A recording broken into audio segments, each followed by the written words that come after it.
أعوذ بالله من الشيطان الرجيم بسم الله الرحمن الرحيم إن الحمد لله نحمده ونستعينه ونستغفره ونؤمن به ونتوكل عليه ونعوذ بالله من شرور أنفسنا ومن سيئات أعمالنا من يهده الله فلا مضل له ومن يضلله فلا هادي له أشهد أن لا إله إلا الله وحده لا شريك له وأشهد أن محمدا عبده ورسوله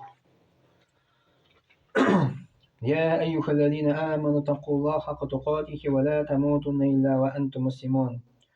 Allah subhanahu wa ta'ala ayta: Ey iman keltirgan bandalar, Alloh taoladan haqiqiy qo'rquv bilan qo'rqig'iz. Ular ko'rmagiz, ular ko'rigiz, Allohga bo'ysungan halindagina.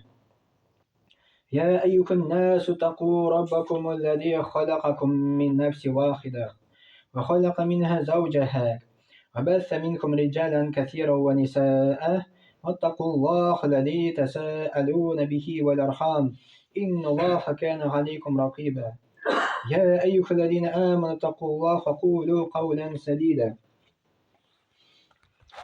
بسم الله الرحمن الرحيم والصلاة والسلام على رسول الله وعلى أصحابه أجمعين السلام عليكم ورحمة الله وبركاته. Endi Alloh subhanahu va taolo bizga jannatlarni va'da qildi, g'adin degan jannatlarni. Kim endi Alloh taolaga bo'ysuna. Jannatning eshiklari olar 8, tamoqning eshiklari 7. Shusha jannatning eshiklarining birisi bo'ldi Ar-Rayyan, kim o'rasa tutar shusha Ar-Rayyanga degan kira. Shulay jannatning eshiklarining birisi bo'ldi G'adin degan jannatning bir eshigi. Endi bizga Alloh taolo bizni bar qildi, bizga o'zining amrlarini ishlarga berdi. Shularning birisi bo'ldi namoz o'qish.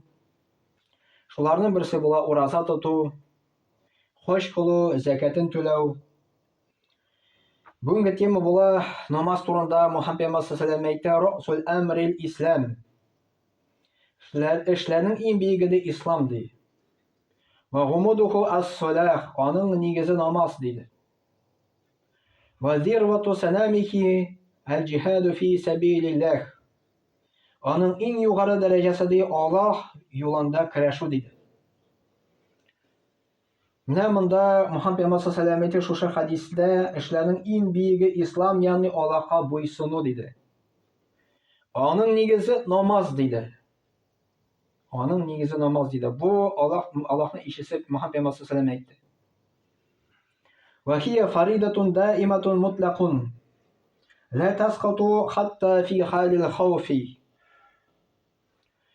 Mana bu namoz o'quv, u farz. Farzning ma'nosi majburiy degan so'z. G'olimlar bo'lalar, islom dini g'olimlari bo'lalar turli narsalarga endi hukmga. Eng zo'risi farz, u majburiy. Onu ishlasang savob, ishlamasang gunoh.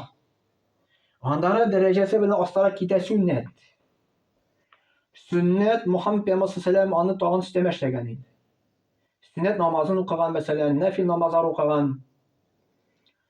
Ondari keta nafil. Ya'ni farz namozi bor, sunnat namozi bor, nafil namozi bor. Nafil namozi masjid namozini o'qu. Nafil namozga kira taravih namozini o'qu, Ramazon oylarida endi. Nafil namozga kira safar namozini o'qu. Ya'ni mana shunday daraja bilan endi. Eng zo'r daraja u farz. Farz majburiy. Mana bu namoz o'quv u majburiy deb keladi. Alloh taolo Qur'oni Karimda aytadi: "Hafizu alas salavati was salatil wusta qumu lillahi qanitin." Namozlaringizni saqlag'iz deydi. Bigrakda o'rta namozni deydi. Ham Alloh taolaga berilib bosib turig'iz deydi. Alloh taolo shu oyatda Al-Baqara surasi 238-oyatda bizga ayta namozlaringizni saqlag'iz deydi, bigrakda o'rta namozni deydi. O'rta namozning g'olimlar aytadilar, u ikindi namozi deydi. Nechun Alloh taolo ikindi namozga bosim yasay? Ertangi namoz ol bilgili, ol namoz ol vaqtda erta bilan turamiz, namoz o'qiymiz. Илә намазны инде ул төш вакыты, без инде эштән туктыйбыз. Акшам намазы тоже эштән туктыйбыз, ясту намазы йокларга җыенабыз. Икенде намазы самы эш вакытына туры килә. Аллаһ Тәгалә моны белә. Шуның өчен бик басым ясый, урта намазны бигрәк тә калдыра күрмәгез ди, эш белән эш сәбәпле ди. فَإِنْ خِفْتُمْ فَرِجَالًا أَوْ رُكْبَانًا. Әгәр дә сезнең куркынычлы хәлдә булса ди. Куркынычлы җирдә булсагыз ди. Аяк өстендә яки утырган хәлдә ишара белән укыгыз ди. Мәсәлән, без куркыныч хәл икән. Сугышта мәсәлән. Сугышта намазны укуны аны икенче төрле безнең кебек түгел. Аны икенче төрле намаз укыйлар. Аның үзенең кем беләсе килә икән, ул фикъ китабын укысын, анда язылган ничек намаз укырганда. Мәсәлән, сугышта кеше икегә бүленә. Ике төркемгә. Бер төркем намаз укый, икенче төркем сугыша. Аннары алышыналар. Менә шундый рәвештә сугышта намаз укыла икән. Хатта сугышта да намаз өстән төшмәй икән, хатта сугышта да намазны укырга тиешле икән. Аннары Аллаһ Тәгалә әйтә: "Фа-иза аминтум фазкуруллаха кама галамакум ма лам такуну тагламун." Аннары кайчан куркынычлардан имин булсагыз ди, Аллаһ өйрәткәнчә камил итеп укыгыз ди намазны. Аллаһ сезне өйрәтмәс борын намаз укырга белми идегез ди. Әл-Бакара сурәсе 239 аят. Аллаһ Тәгалә шушы аятта безгә әйтә, куркыныч хәл беткәч ди, обыкновенно намаз укыгыз, ничек намаз укыдыгыз ди, шулай намаз укыгыз ди. Мөхәммәд пәйгамбәр саллаллаһу үлем уйлар алдыннан үзенең өммәтенә, ягъни безгә васыят итеп калдырды. Ас-салату дип, намаз дип. Безгә намазга бик игътибарлы булыгыз дип. Мөхәммәд пәйгамбәр саллаллаһу шулай итеп безгә үзенең соңгы васыят итеп калдырды. Аллаһ Тәгалә Куръан-ы Кәримдә әйтә: "Ма халакатул җинна вал инса илля лиябудун." Әз-Зария сурәсе 56 аятта: "Мин җиннәрне һәм кешеләрне бар кылдым ди, миңа гыйбадат кылсыннар өчен генә ди." Аллаһ Тәгалә безгә әйтә, ни өчен ул безне бар кылды? Аллаһка гыйбадат кылсыннар өчен. Аннары Аллаһ Тәгалә: "Я әйюхан нас убуду раббакум аллази халакакум валлази мин qablikum ла'аллакум таттакун." Әй кешеләр, Раббыгызга гыйбадат кылыгыз ди. Кайсы сезне бар кылды ди, һәм сезгә хәтле кешеләрне бар кылды ди. Бәлки Аллаһтан куркырсыз ди. Әл-Бакара сурәсе 21 аят. Шулай Аллаһ Тәгалә әйтә: "Вақими ссалата инна ссалата танха анил фахшай вал мункар." Әл-Анкабут сурәсендә 54 аятта Аллаһ Тәгалә әйтә: "Намаз укы ди, дөреслектә намаз ди, начар фахиш эшләрдән тыя ди."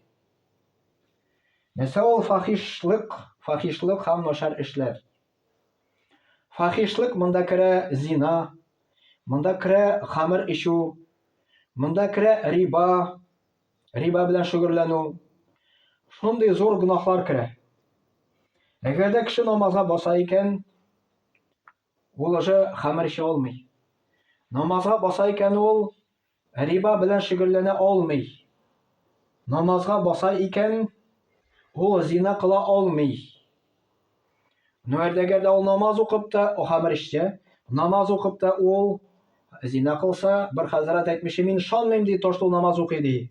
Намаз укыган булса да ул зина кылмас ди. Намаз укыган булса да ул хамыр ичмәс ди. Чөнки намазга 5 вакыт намазга баскач, без 5 тапкыр Аллаһ белән сөйләшәбез. Ул безгә күңелгә тәэсир итә. Әгәр дә намазга басып күңелгә тәэсир итмәсә, димәк син намаз укымыйсың, син физкультура гына ясыйсың дигән сүз. Шулай ук безнең намазларыбызның дәрәҗәсе нинди эштәлеге? Аллаһ Тәгалә Куръан-ы Кәримдә әйтә: "Кад афлахал муъминун аллазина хум фи салатихим хашигун." Муъминнәр ди, иманлы кешеләр ди, алар уңышка ирештеләр ди. Һәм таму газабыннан котылдылар ди. Кайсылары ди намазларын ди хушук белән укыйлар ди. Хушук ул намазга баскач, безнең тән килде намазлыкка, безнең җаныбыз соңга кала. Намазга баскач, безнең тәнебезне китергәч, безнең җаныбызны да намазга китерергә кирәк. Нәрсә ул намаз? Нәрсә ул хушук? Намаз укыганда без хушук белән укырга тиеш. Нәрсә ул хушук? Ул бирелеп уку. Ягъни намазга бастык, без Аллаһ белән сөйләшәбез. Без әллә нинди кеше белән сөйләшмибез, без Аллаһ белән сөйләшәбез. Мәсәлән, син президент каршында бассаң, нинди хәлдә басасың? Патша каршына бассаң, нинди хәлдә басасың? Без Аллаһ каршына басабыз, без патшаларның патшасы каршына басабыз. Шуның өчен үзебезнең эчтәлекнең халәтен без рәткә китергә тиеш. Намаз алдыннан без уйларга тиеш, без бит Аллаһ каршына басабыз, без бит Аллаһ белән сөйләшәбез. Тафригу мин ашхали дөнья ва заила. Намаз безнең инде һичнән да дөньяның шөгыльленнән безне азат итәргә тиеш.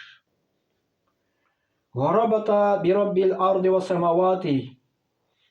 Именно бу намазга басу безнең. Без кемнән басабыз? Кем янына басабыз? Аллаһ каршына басабыз. Бу җирнең Раббысы белән сөйләшәбез. Бу күкләрнең Раббысы белән сөйләшәбез. Ул безне элемтәгә кертә Аллаһ белән. Кайла Ибн Кәсир, бер зур галим, элекке заманда яшәгән Ибн Кәсир дигән әйткән. Аль-хушугу хуа сукун. Хушуклык белән намаз уку ди, ул тынычлык ди. Намазга басабыз, без тыныч хәлендә басарга тиеш.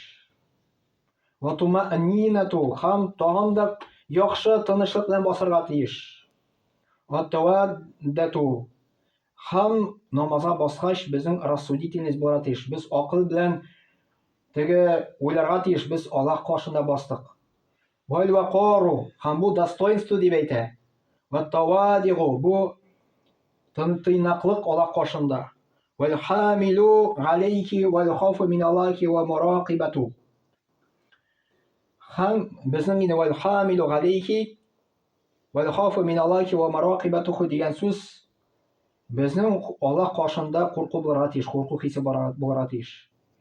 Ягъни тагын бер анатам, намазга баскач без тыныч хәлендә басабыз. Тыныч хәлендә басабыз.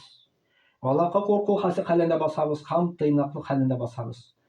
Үзебезнең тәнне түгел, иң беренче калбны рәткә китерәбез. Иң беренче үзебезнең рухны, үзебезнең җаныбызны рәткә китерәбез.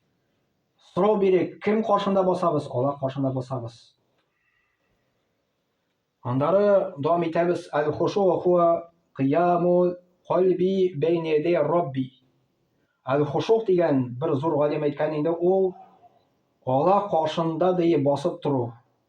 Бил худуги, һәм бирелеп, ва тәзәллүли, һәм тагын да смиренно булып бирелеп инде. Рухи салати ва маддату хаятиха ва хуа тамарратун имани ва тумаънинату нәфси. Без Аллаһ каршына басабыз, үзебезнең рухыбызны рәткә китергә тиеш. Рәткә китергә тиеш. Без намазның мәгънәсенә төшенеп укырга тиеш. Мәсәлән, әлхамдүлиллаһи раббил аламин, нәрсә дигән сүз бу? Бөтен галәмнәрнең хуҗасына, Раббыбызга без хәмд сәнәләр әйтәбез. Ар-Рахманир Рахим, Аллаһ Тәгалә шәфкатьле һәм рәхимле. Малик яумиддин, кыямәт көне патшасы. Iyyaка na'budu va iyyaka nasta'in, biz singana табынабыз, синнән ярдәм сорыйбыз. Иhdина сиратал мустақим, безнең туры юлдан алып бар. Сиратал лазина ан'амта алейхим, безнең нимәтләндергән юл белән алып бар. Гайрил магдуби, безнең ашу чыккан юл белән алып барма. Вала далин, һәм адашкан юл белән безнең алып барма. Менә шушының мәгънәсе шул Аль-Фатиха сүрәсенең. Беренче яртысы без Аллаһка без мактау әйтәбез. Без хәмд сәнәтләре әйтәбез. Икенче яртыда без Аллаһтан дуга сорыйбыз. Дуга сорыйбыз, иң мөһим дуганы сорыйбыз. Безне ислам юлы белән алып бар. Безне христиан юлы белән алып барма, безне яһуд юлы белән алып барма, безне адашкан юл белән алып барма. Безне ашу чыккан юл белән алып бар. Без нимәтләндергән юл белән алып бар. Пәйгамбәрләр юл белән алып бар. Шаһидлар юлы белән алып бар. Галимнар юлы белән алып бар. Изгеләр юлы белән алып бар дип без Аллаһтан дуга сорыйбыз намазда. И намазда бу иң кимендә 17 тапкыр сорыйбыз. Сүннәт өстәсән 12 рәкат 29 мәртәбә сорыйбыз. 3 рәкат витрны өстәсәк 32 мәртәбә Аллаһтан дуга сорыйбыз. Я Рабб, мала 32 тапкыр сорыйбыз. Я Рабб, мала мине туры юлга бастыр, туры юлга алып бар. И Аллаһ Тәгалә шушы намаз аркылы безнең рухи яктан туры юлдан алып бара. Адаштырмый, үлгәннән соң безне җмәгә кертә иншаллаһ.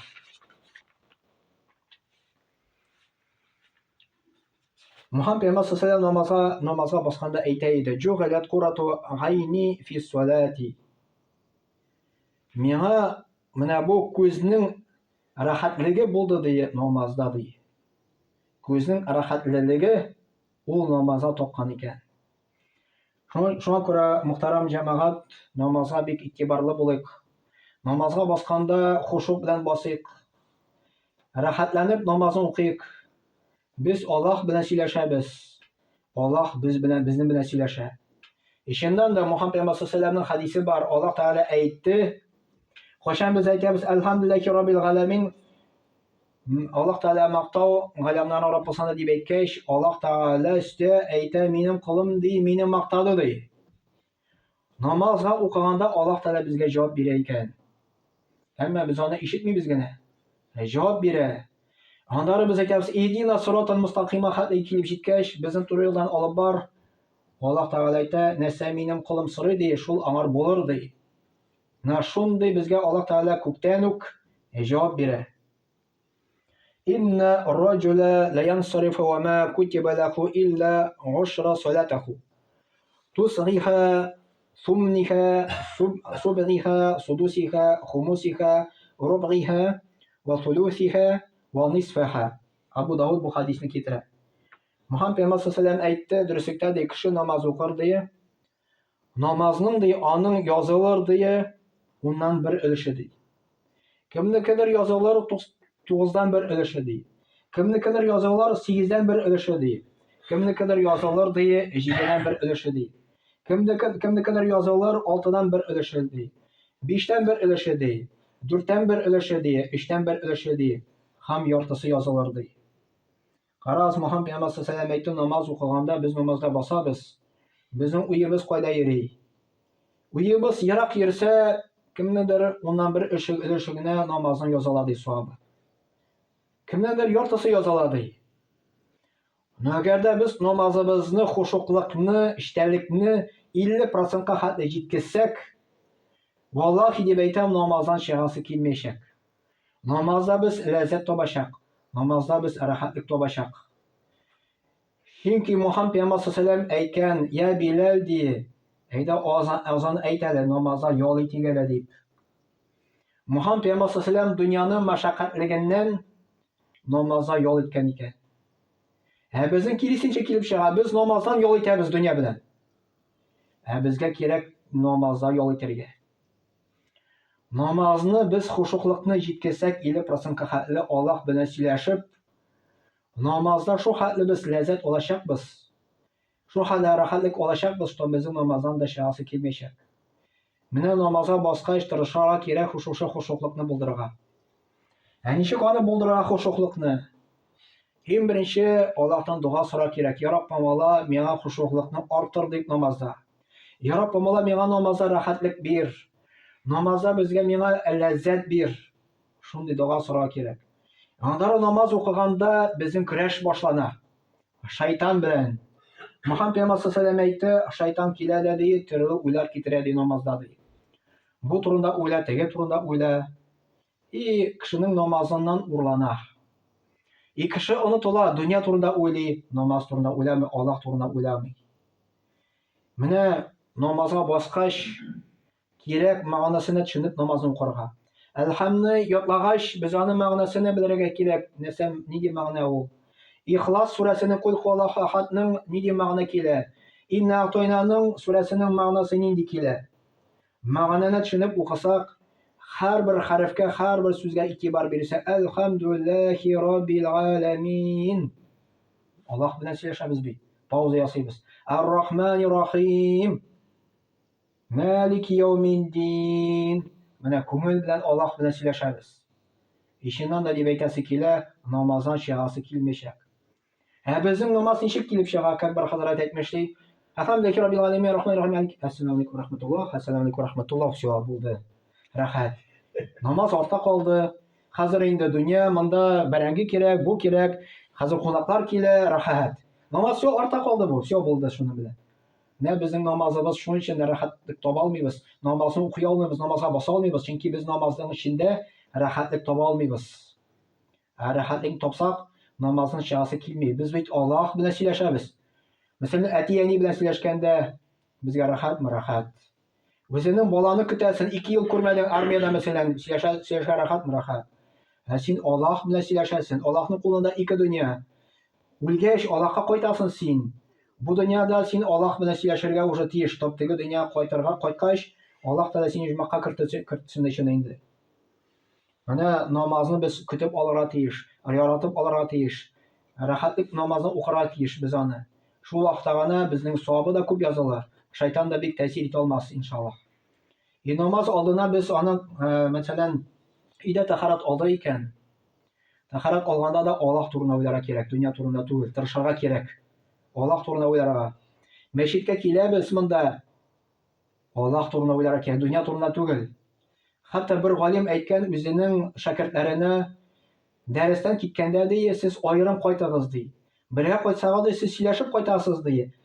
Ayrim qaytganda siz Allohni esga tushirib qaytasiz deydi. Mana bunda masjidga kelganda da Alloh turina esga tushirga kerak. Masjidga kelganda Allohni esga tushirga kerak. Bizni masjidga kelgach ko'proq dunyo, ko'proq politika, Alloh turina bizning esga tushiriladi. Dunyoda da politika, uyga qaytgachda politika, televizorda da politika, bunda kirgachda politika. Bunda azrak Alloh turina o'ylarga kerak, azrak hatto bu yerga politikani ketirga kerak, dunyodan ketirga kerak, oxirat turina o'ylarga kerak, Alloh turina o'ylarga kerak. Mana shu vaqtda namoz bizning namoz bo'lib ketacak inshaalloh. Subhanaka va bihamdik ashhadu an la ilaha illa anta astaghfiruka va atubu ilayk. Vassamiu duo.